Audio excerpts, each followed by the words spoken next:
കേളകം പൊയ്യമലയിൽ പോത്തിനെ ആക്രമിച്ചു കൊന്നത് പുലിയാണെന്ന് വനം വകുപ്പ് സ്ഥിരീകരിച്ചു. പൊയ്യമല സ്വദേശി കുരിശിങ്കൽ ജോർജ്, 7 മൈൽ തങ്കച്ചൻ എന്നിവർ ചേർന്ന് നടത്തുന്ന ഫാമിൽ നിന്നുമാണ് ഇന്നലെ രാത്രിയോടെ പുലി പോത്തിനെ ആക്രമിച്ചത്.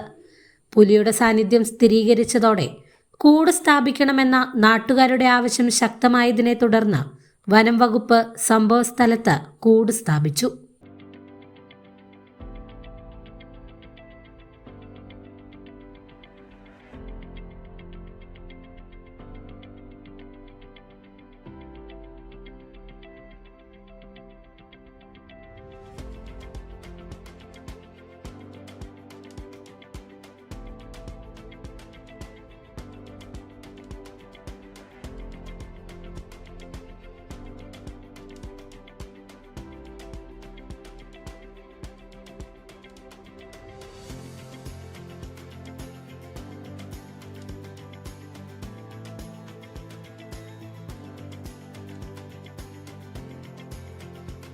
Truth vision news, Kelakam.